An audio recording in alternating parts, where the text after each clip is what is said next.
Vamos a continuar ahora con el segundo vídeo de esta segunda parte de la lección 5 y nos vamos a centrar esta vez en los reinados de Tutmosis III y Amenhotep III.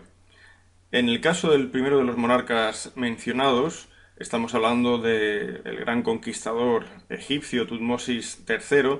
Él es el que de algún modo asienta lo que de alguna manera comenzó a crear ya de manera evidente Tutmosis I y el que asienta, como decía, las bases de ese imperio egipcio al consolidar posiciones tomadas a veces efímeramente en los reinados anteriores.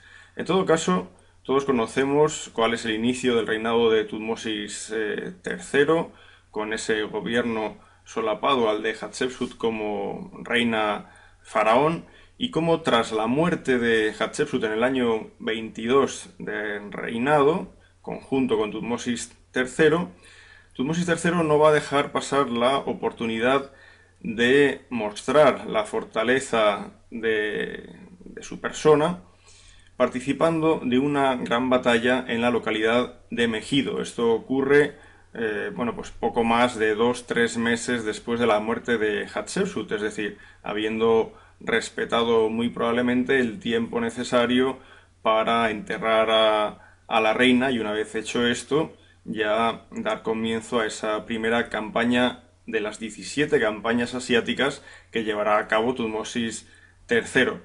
Bien, el emplazamiento de Megido está muy cerquita del monte Carmelo, es un lugar estratégicamente importante y aquí es donde va a tener lugar una de las grandes batallas de la época. Esta batalla es referenciada en multitud de textos, por ejemplo en la estela de Jebel Barkal, que fue escrita en el año 47 de reinado de Tutmosis III, pero que recuerda acontecimientos anteriores. Se dice como el príncipe de Kadesh, que es un poco el jefe, ¿no?, de la gran coalición de 330 príncipes que se va a enfrentar a Egipto, reúne estas fuerzas en la ciudad de Megido. Hay que tener en cuenta que si bien el príncipe de Kadesh es el que dirige a todos estos aliados enemigos de Egipto, más allá de Kadesh se sitúa el poderoso reino de Mitanni, que sin duda tenía intereses compartidos con estos aliados. Información sobre las campañas militares de Tutmosis III en Asia las tenemos alrededor de una serie de paredes que hay alrededor de la capilla de Filipo Arrideo, es decir, donde está marcado en esta fotografía con una flecha de color rojo. Aquí hay bastantes textos que nos hablan incluso de tributos, de cómo se desarrollaron las campañas, etcétera. Hay muchas lagunas, pero que con estos documentos y otros que se han conservado en estelas como la de Jebel Barkal, etcétera, pues tenemos una idea ciertamente buena de lo que fueron esos acontecimientos que transcurrieron entre el año 22 y el año 42-43 de reinado de Tutmosis III. En el caso concreto de la batalla de Megido, es una de las mejor conocidas de la historia de Egipto, junto a la batalla de Kadesh de Ramsés II. Aquí se nos habla de la reunión que tuvo Tutmosis III con sus generales para dirimir qué ruta seguir. Y se ve como, mientras que los generales opinan por la ruta de Taanaj o ir por la ruta de Yefti, que eran rutas más sencillas, Tutmosis III opina que la ruta mejor, por más atrevida también, es la ruta de Aruna, que va por un desfiladero, un paso encajonado, donde evidentemente si el enemigo les encontraba, pues podría provocar una debacle en la tropa egipcia.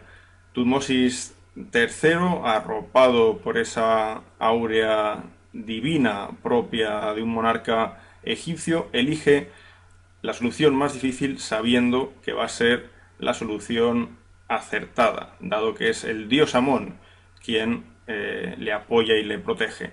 Así que la tropa egipcia recorre el paso de Aruna y aparece en Megido, pillando por sorpresa a esa grandísima tropa de aliados que huye despavorida en dirección hacia Megido para refugiarse tras sus murallas. Los textos hablan de cómo, por ejemplo, en esa huida precipitada pues se dejaron sus tiendas montadas, carros, de cómo fueron izados por las murallas de Megido los aliados una vez las puertas de la ciudad habían sido cerradas. Y finalmente, tras un largo asedio, debido a que el ejército egipcio no cumplió con las órdenes estrictas del faraón, según dicen los textos, sino que se perdió en el saqueo de lo que iban dejando sus enemigos por el camino, bueno, pues tras este largo asedio, finalmente la ciudad iba a ser tomada. Se habla de que la captura de Megido es la captura de 1000 ciudades. Esto es una frase muy descriptiva, porque evidentemente si en Megido estaban reunidos más de 300 príncipes de ciudades-estados de toda la zona sirio-palestina, pues la caída de Megido implicaba también la caída de esos príncipes y con ello de sus ciudades. Tal importancia tenía Megido. Pero también Megido hay que tener en cuenta que es una ciudad con una posición estratégica muy importante, como decía, muy cercana al Monte Carmelo y una ciudad que se abre paso a la llanura de Israel, es decir, un lugar donde fácilmente se podría obtener un gran cultivo de cereales, etc. Por otra parte, es una ruta de paso de las caravanas que van por la Vía Maris de Egipto hacia el norte. Bien, una vez tomada Megido y también una vez se tomen otros territorios al norte de Megido en sucesivas campañas, hay que tener en cuenta cuál es la organización que se va a dar para ordenar un poco este imperio que se está creando en la zona asiática. Aquí se habla de cómo Su Majestad nombró de nuevo a los jefes de cada ciudad. Muchos jefes que habían sido derrotados fueron colocados nuevamente en sus puestos. Otros sin duda serían ajusticiados y sustituidos por jefes filoegipcios.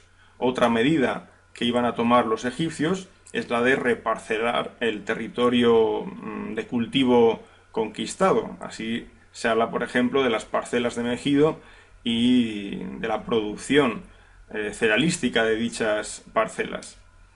También, por ejemplo, es parte de la estrategia egipcia traer a hijos de príncipes vasallos a Egipto para ser educados en Egipto, de manera que estos príncipes, que en el futuro serán jefes de sus ciudades-estado, se sientan cercanos a la cultura egipcia y se entiende por tanto que también serán filo-egipcios.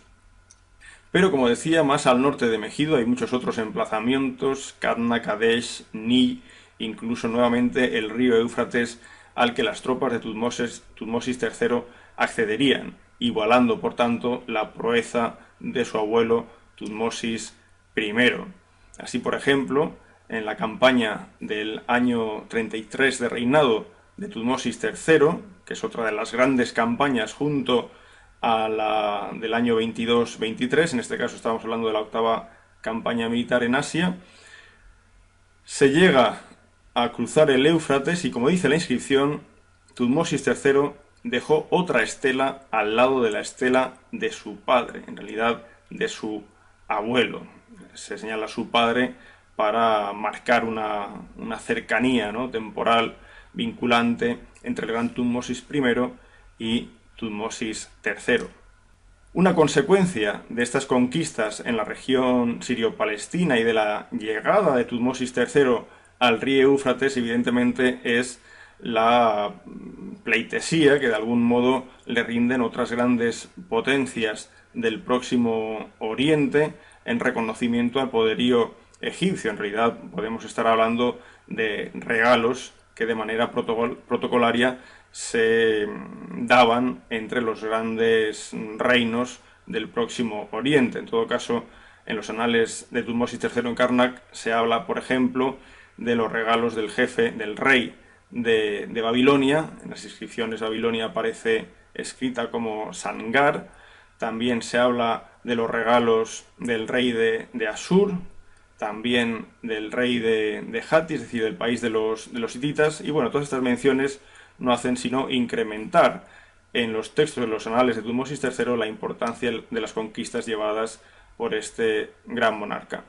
Podéis encontrar varios libros vinculados al tema que estamos tratando, yacimientos, textos, etcétera, en el enlace que os indico en la página que veis ahora en pantalla. Si es cierto que se producen toda una serie de conquistas que asentarán el imperio egipcio en Asia durante Tutmosis III, no menos cierto es que, desde el punto de vista literario, vamos a tener también un legado interesante vinculado a todo este proceso de conquista. Una de las historias más atractivas dentro del mundo literario de la época es la que nos habla de la proeza del general Yehuti. En pantalla podéis ver algunos elementos del ajuar de este general, hoy repartidos en varios museos del mundo, pero lo interesante de este texto literario es que nos comenta cómo el general Yehuti ideó una estratagema para poder conquistar la ciudad de Jaffa. Y la estratagema era muy simple. Igual que con la historia conocida sobradamente del caballo de Troya, en este caso los egipcios pretendieron simular un regalo al señor de Jaffa. Este regalo iba a ser portado por hombres, consistían en cerca de 200 cestos en los cuales se ocultaban guerreros egipcios con armas. El hecho es que cuando se abrieron las puertas de Jaffa y entraron los porteadores con sus cestos llenos de soldados, los cestos se abrieron, se repartieron las armas y se conquistó la ciudad. Por lo tanto, es un texto literario muy parecido, ¿no?, por el método utilizado al que posteriormente aparecerá en la historia en la forma de caballo de Troya. Más allá de tombos, ya comentamos cómo Tutmosis I dejó una bonita inscripción en Kurgus, aquel afloramiento rocoso entre la cuarta y quinta catarata. Lo mismo va a hacer Tutmosis III, marcando nuevamente, igualando nuevamente ese límite meridional al que accedió Tutmosis I años atrás. De la época de Tutmosis III, en Tebas Oeste, desde luego la necrópolis más importante es la de Sheikh Abdel Qurn. Aquí tenemos numerosísimas tumbas contemporáneas a su reinado, pero de lo que quiero hablar es de la decoración particular de algunas de ellas. Observemos, por ejemplo, lo que tenemos ahora en pantalla. En la parte superior izquierda, un relieve de la tumba del sumo sacerdote de Amón, Menjeperra Seneb, y en el relieve de abajo a la izquierda tenemos una iconografía procedente de la tumba de Puyem-Ra, también de época de Tutmosis III. En el relieve superior, en el de Menjeperra Seneb, aparecen varios hombres realizando salutaciones, pero también regalos para ser entregados a Tutmosis III. En primer término, el hombre que aparece casi tumbado en su pecho contra el suelo, la inscripción nos habla de Keftiu. Keftiu es un territorio muy mencionado por los textos egipcios del Imperio Nuevo y nos lleva al mundo cretense. Hay quien habla incluso de Chipre también, pero generalmente vinculado al mundo de Creta. Después hallamos mención a Hatti, es decir, a los hititas. Seguidamente, el tercer personaje pertenece a Tunip. Tunip es una localidad al norte de Kadesh, cercana a Dapur, por lo tanto una localidad de la región siria. Fijémonos que lo que lleva este hombre es un niño, es decir, es el hijo del señor de Dapur, que va a ser enviado a Egipto para ser educado en Egipto. Y finalmente encontramos un personaje que, como he marcado, tiene un peinado muy especial, exactamente igual que el representado en la tumba de Puyem-Rab. Y fijémonos cómo este tipo de peinado es el que justamente nos encontramos en frescos de la Creta minoica, es decir, estas personas que he marcado proceden del área del Egeo. Si ahora vamos a la tumba del visir Rehmira de Tutmosis III, encontramos una pared con 5 preciosos registros. En el registro superior aparece una serie de hombres procedentes de regiones de Nubia, pero también de Punt. Un segundo registro con una serie de hombres, en este caso con características idénticas a las que hemos visto en la tumba de Menjeperra Seneb y de Puyemra, son gentes del Egeo. Un tercer registro con gentes procedentes de Nubia, un cuarto registro con gentes procedentes de Siria, igual que el último registro representado en esta pared de la tumba de Rehmira. Si vemos algunos detalles, las dos imágenes de la izquierda pertenecían al registro correspondiente a los nubios.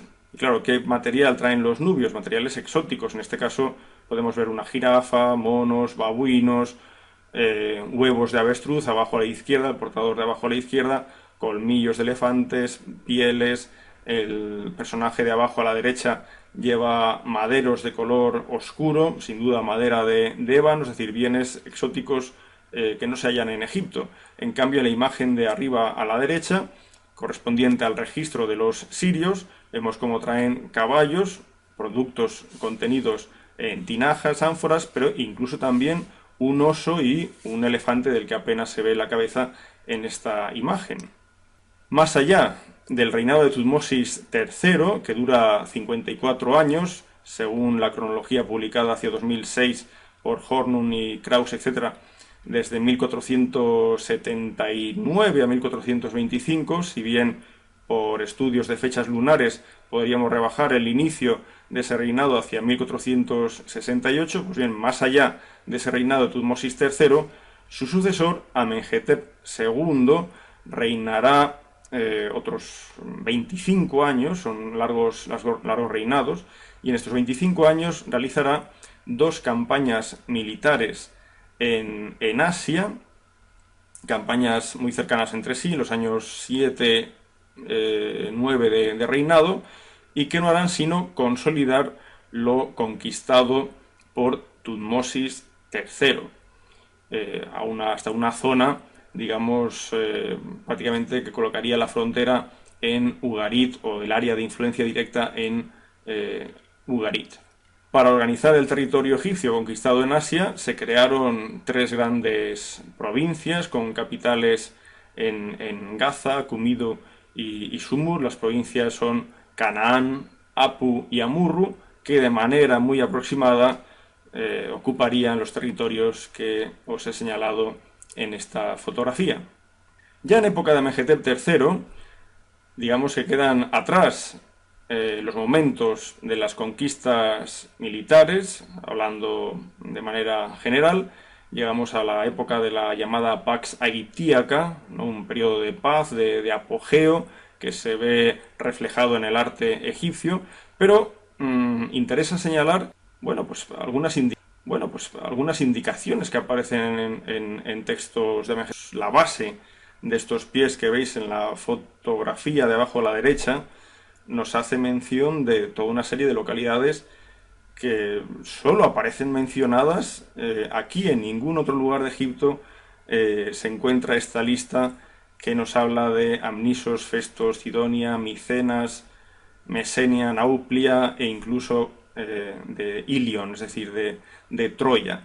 En todo caso, esto indica cuál es ese área de influencia, no hablamos de conquistas territoriales, sino una área de influencia comercial que ya ha adquirido Egipto en esta época, una época sin duda de esplendor en la dinastía XVIII.